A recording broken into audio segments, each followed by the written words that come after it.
anak-anak, bagaimana kabar kalian hari ini? Semoga kalian dalam keadaan sehat walafiat. Nah, sebelum kita memulai pembelajaran kita hari ini, Miss mau mengingatkan terlebih dahulu kepada kalian agar kalian tetap menjaga diri dan tetap menjaga kesehatan kalian agar kita semua terhindar dari pandemi COVID-19. Karena hingga sampai saat ini, pandemi ini belum menunjukkan tanda-tanda adanya penurunan jumlah penderita, tetapi malah meningkat. Nah, jadi jangan lupa agar tetap menjaga kesehatan kalian agar terhindar dari pandemi COVID-19. Nah, di pertemuan kali ini kita akan melanjutkan materi kita yaitu tentang perkembangbiakan pada tumbuhan. Di mana pada materi sebelumnya kita sudah membahas tuntas tentang perkembangbiakan atau sistem reproduksi pada manusia. Nah, untuk mengetahui bagaimana cara perkembangbiakan pada tumbuhan, maka kalian harus simak video pembelajaran berikut ini. Baiklah, materi kita hari ini yaitu tentang perkembangbiakan pada tumbuhan. Nah, kalian juga dapat melihat materi ini di buku paket IPA kalian halaman 58. Apa saja yang akan kita bahas di pertemuan kali ini? Yang pertama yaitu perkembangbiakan pada tumbuhan Angiospermae. Nah, di sebelumnya kita sudah membahas tentang apa itu tumbuhan Angiospermae. Nah, tumbuhan Angiospermae itu merupakan tumbuhan yang berbiji tertutup. Nah, perkembangbiakan pada tumbuhan Angiospermae ini dibagi menjadi dua. Ada yang secara vegetatif, ada juga yang secara generatif. Perkembangbiakan vegetatif juga dibagi lagi menjadi vegetatif alami dan vegetatif buatan. Yang kedua, yaitu kita akan membahas tentang perkembangbiakan pada tumbuhan Gymnospermae atau tumbuhan yang memiliki biji terbuka. Yang ketiga, kita akan membahas tentang perkembangbiakan tumbuhan lumut. Dan yang terakhir, kita akan membahas tentang perkembangbiakan tumbuhan paku. Yang pertama, langsung saja kita bahas tentang reproduksi vegetatif alami.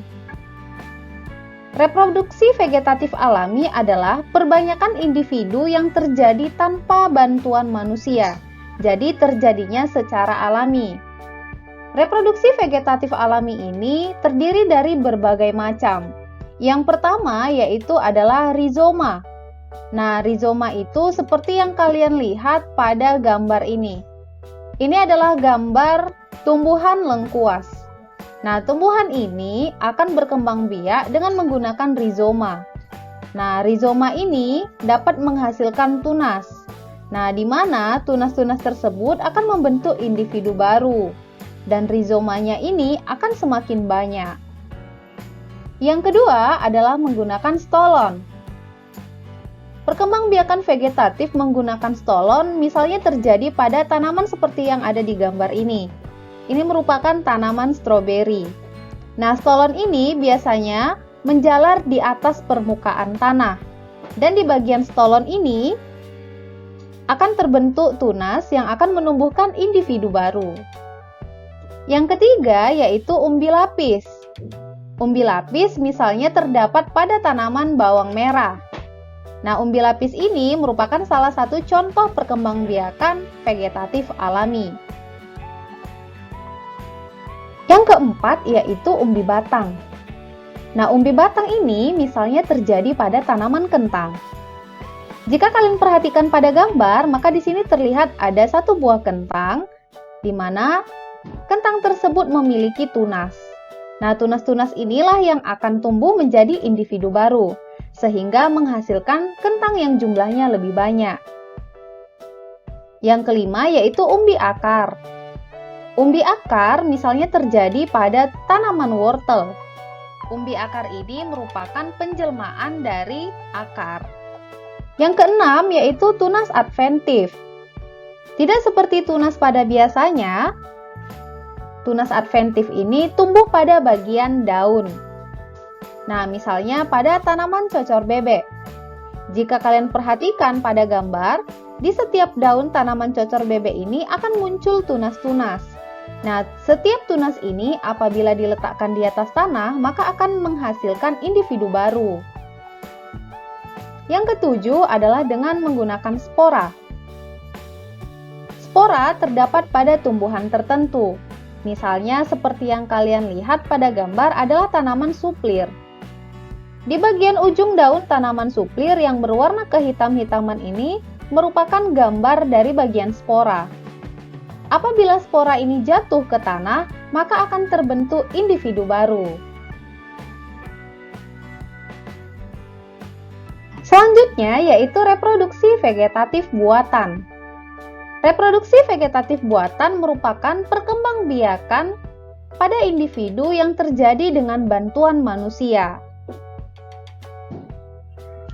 Reproduksi vegetatif buatan ini terdiri dari beberapa.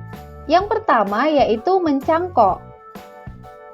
Mungkin kamu sudah pernah melakukan proses pencangkokan pada tanaman tertentu. Mencangkok biasanya dilakukan pada tanaman yang berkayu. Di sini ada gambar bagaimana proses mencangkok itu terjadi. Nah, gambar pertama, kita melihat pada salah satu cabang pohon akan dikupas kulit kayunya. Setelah dikupas kulit kayunya, maka pada bagian tersebut kita tutup dengan menggunakan tanah dan pada bagian luar dilapisi dengan plastik. Kemudian di setiap ujungnya diikat.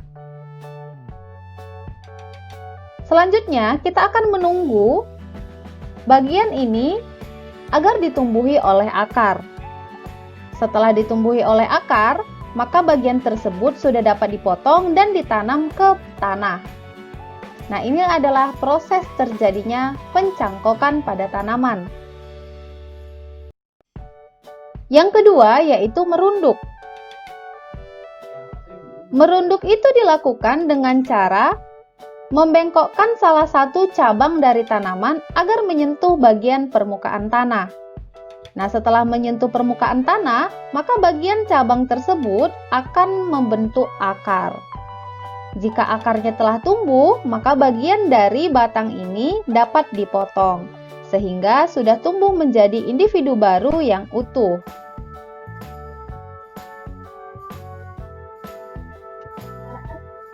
Tiga, stek. Stek dilakukan dengan cara memotong bagian batang dari suatu tanaman. Nah, dipotongnya secara meruncing seperti yang terlihat pada gambar. Nah, setelah itu, bagian meruncing tersebut akan ditancapkan ke bagian tanah. Kemudian, di bagian tersebut akan ditumbuhi oleh akar. Dan bagian ujungnya akan mulai ditumbuhi oleh daun dan cabang. Hasilnya akan terbentuk individu baru. Keempat, yaitu menyambung atau mengenten. Proses menyambung ini dilakukan dengan cara menyambung dua batang tanaman yang biasanya berbeda jenis. Tujuannya yaitu untuk menghasilkan dua jenis tanaman di dalam satu batang atau di dalam satu individu. Nah, dilakukan dengan cara yang seperti terlihat pada gambar. Bagian batang bawah suatu tanaman dibelah sedikit di bagian pinggirnya. Sementara tanaman lain, cabangnya yang masih muda dipotong dengan agak sedikit runcing.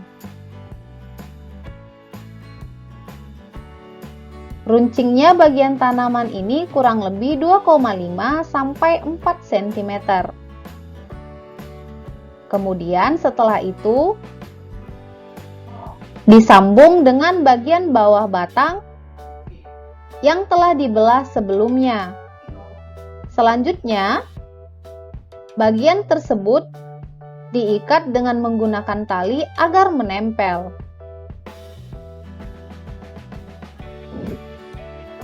Bagian batang atas ini akan tumbuh dan menempel pada bagian batang bawah, sehingga muncullah individu baru.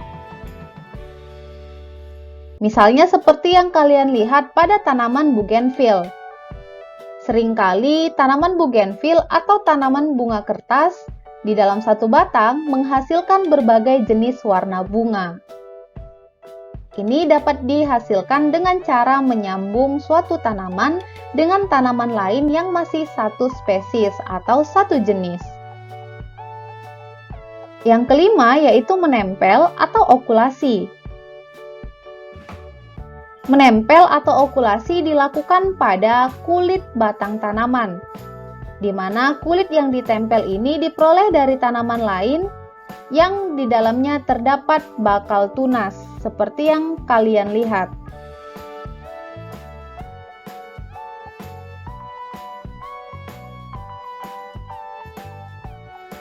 Nah, di sini batang yang besar ini kita anggap sebagai tanaman utama.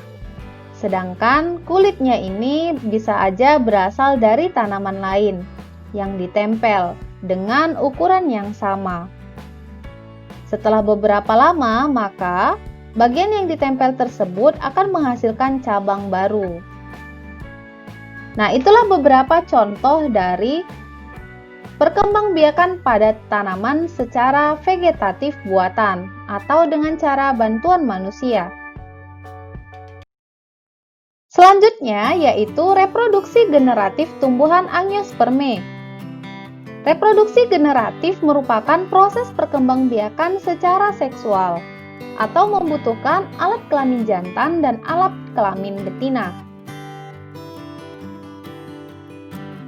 Reproduksi generatif ini terjadi melalui beberapa tahapan. Yang pertama yaitu tahap penyerbukan. Yang kedua, tahap pembuahan. Yang ketiga, tahap penyebaran biji. Dan yang keempat adalah tahap perkecambahan. Proses reproduksi generatif ini terjadi pada tumbuhan berbunga, karena tumbuhan berbunga lah yang menghasilkan benang sari dan kepala putik sebagai alat reproduksinya.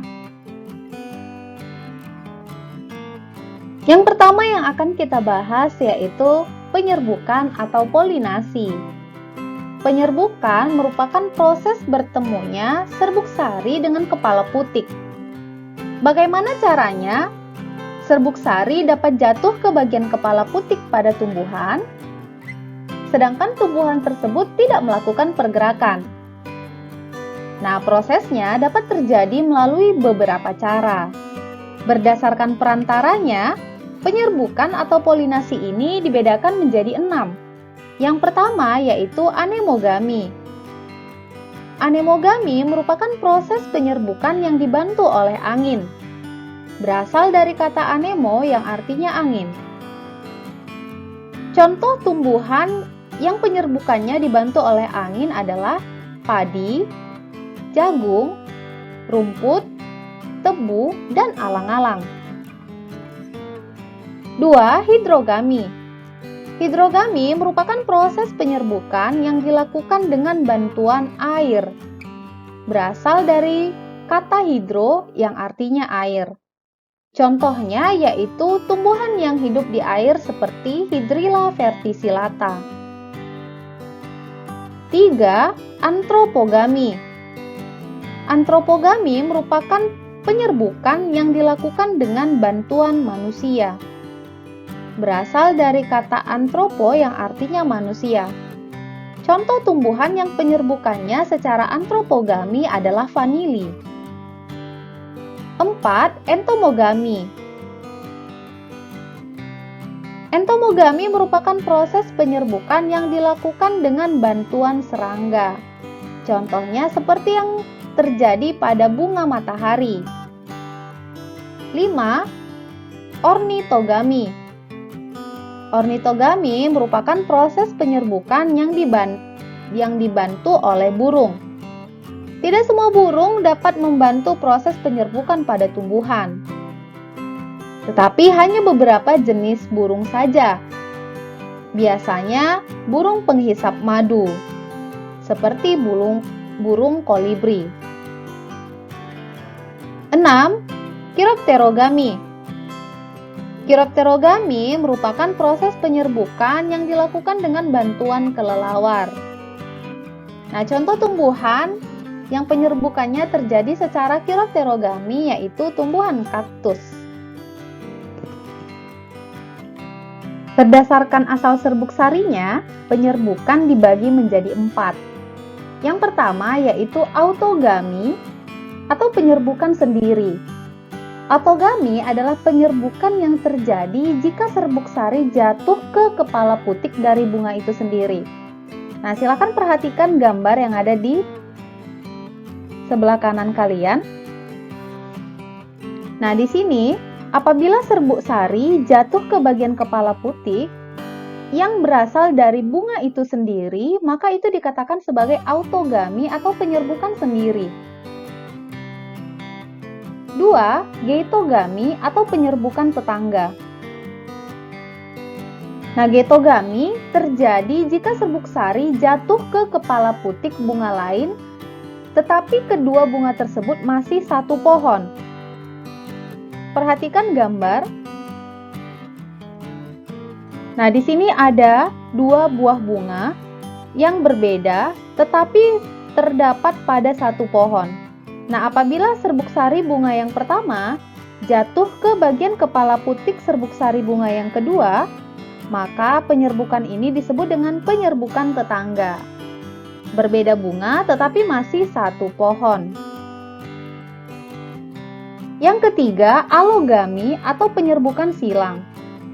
Alogami merupakan penyerbukan yang terjadi jika serbuk sari jatuh ke kepala putik bunga lain yang berbeda pohon tetapi masih satu jenis. Nah, kita perhatikan gambar yang ada di sebelah kanan kalian. Nah, di sini ada 2 jenis ada 2 buah bunga. Bunganya ini merupakan satu jenis. Sama bunganya tetapi berbeda pohon. Nah, apabila serbuk sari dari bunga ini jatuh ke bunga yang lain yang berbeda pohon, maka penyerbukan ini dikatakan sebagai penyerbukan silang. Nah, tanamannya berbeda tetapi masih satu jenis, beda pohon. Yang keempat yaitu hibridigami atau penyerbukan bastar. Hibridigami adalah penyerbukan yang terjadi jika serbuk sari jatuh ke kepala putik bunga lain yang berbeda pohon, tidak sejenis tetapi masih satu famili. Nah, silakan kalian perhatikan gambar penyerbukan bastar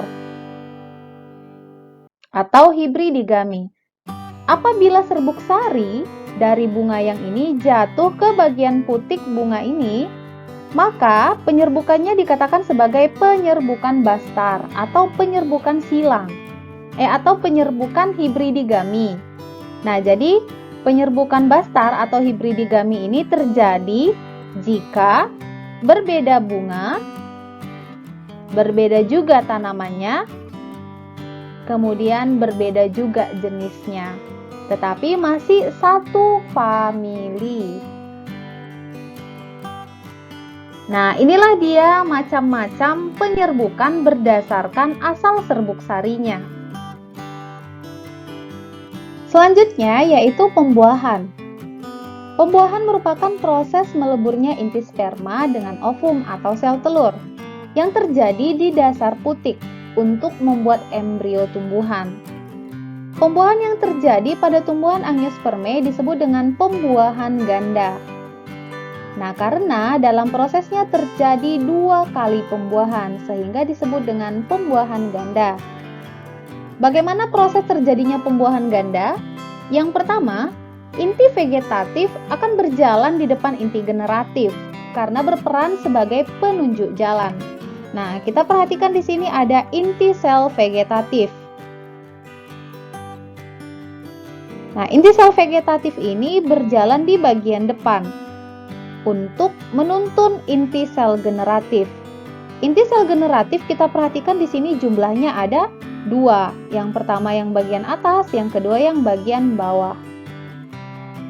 Nah, jadi inti generatif ini akan mengikuti jalannya inti sel vegetatif menuju ke bagian bawah. Nah, inti sel generatif 1 akan membuahi ovum. sehingga terbentuklah zigot. Nah, yang mana bagian ovum? Ini adalah bagian ovum atau sel telur. Nah, jadi kalau inti generatifnya tadi berjalan lewat sini, kemudian masuk ke bagian sel telur, ini akan membentuk yang namanya zigot. Miss ulang sekali lagi, inti generatif 1 akan membuahi ovum atau sel telur yang akan membentuk zigot. Nah, sementara inti generatif 2 akan membuahi inti kandung lembaga yang akan membentuk endosperma. Inti generatif yang kedua akan membuahi inti kandung lembaga. Nah, hasilnya yaitu endosperma.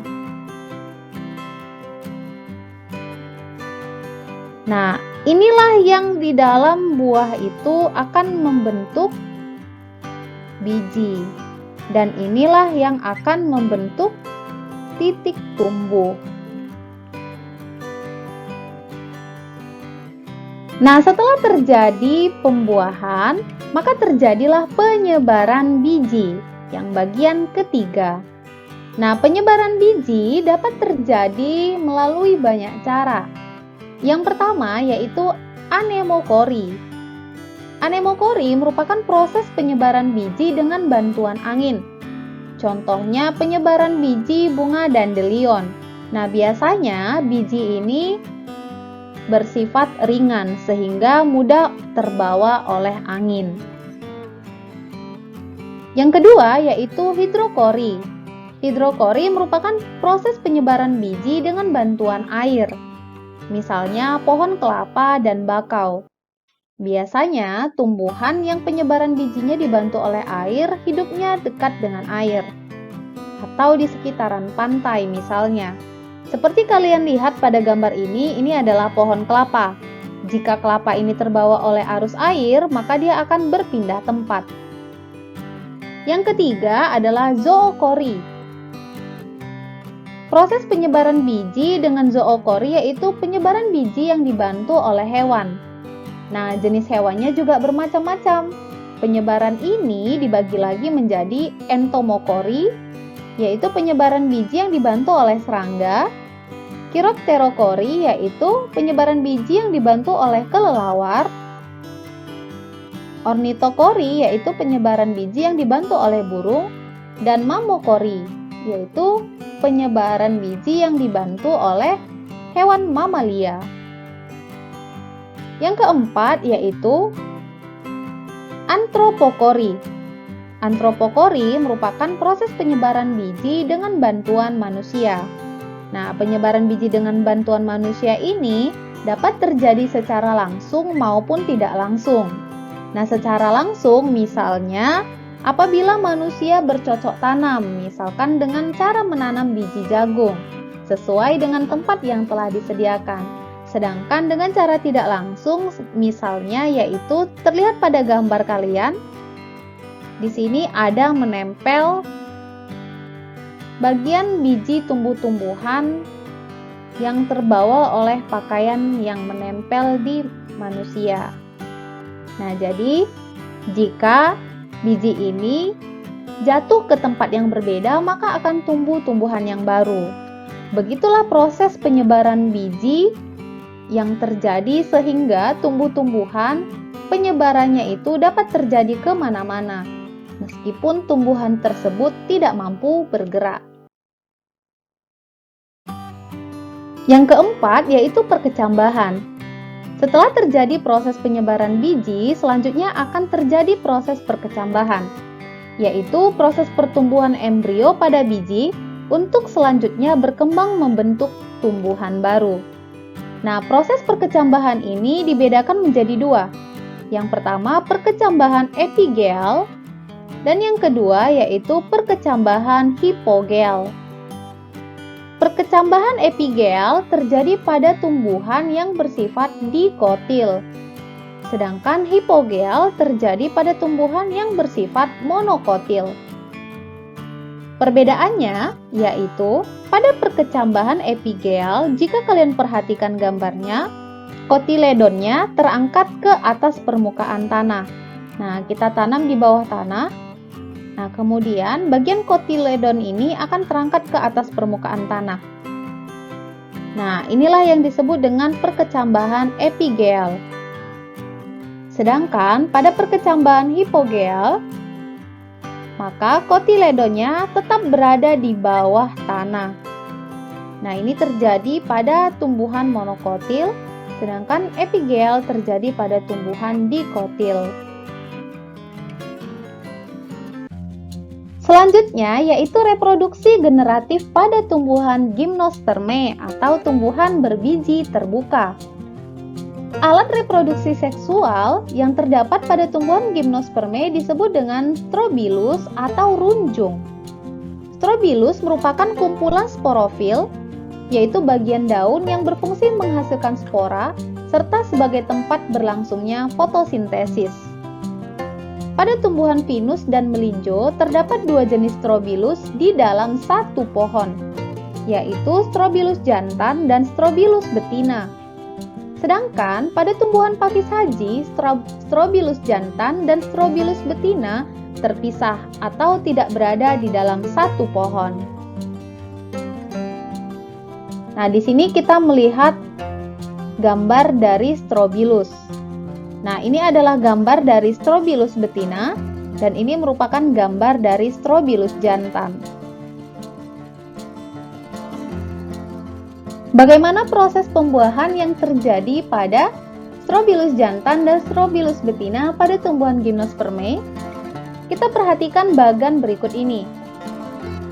Tumbuhan gimnosperme akan menghasilkan strobilus jantan dan strobilus betina sebagai alat perkembangbiakan jantan dan alat perkembangbiakan betina. Strobilus jantan akan menghasilkan mikrosporangium, sedangkan strobilus betina akan menghasilkan megasporangium. Mikrosporangium akan membentuk sel induk mikrospora, kemudian membentuk mikrospora, membentuk gametofit jantan, menghasilkan serbuk sari, di mana serbuk sari akan berjalan menuju ke bulu serbuk sari dan menghasilkan spermatozoid.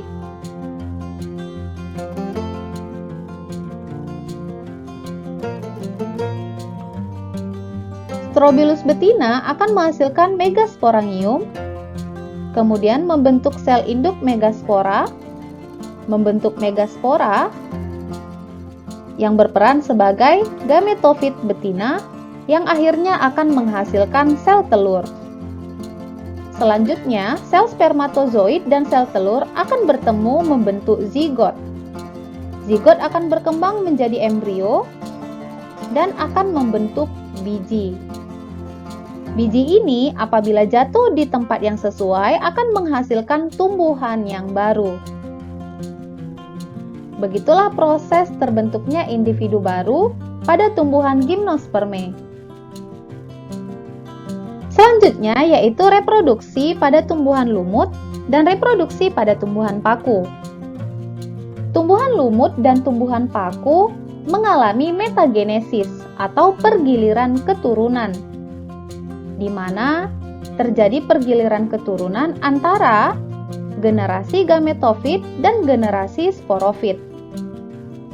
Generasi gametofit merupakan generasi pada fase kawin, sedangkan generasi sporofit merupakan fase tidak kawin.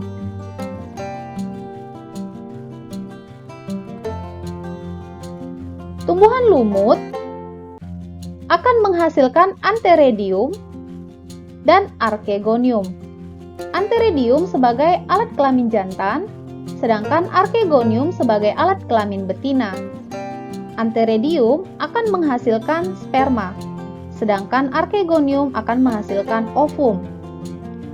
Sperma dan ovum akan mengalami peleburan sehingga terbentuklah zigot. Zigot akan berkembang menghasilkan sporogonium. Sporogonium akan menghasilkan sporangium. Sporangium di dalamnya terdapat spora. Apabila spora jatuh di tempat yang sesuai, maka spora tersebut akan menghasilkan tumbuhan lumut.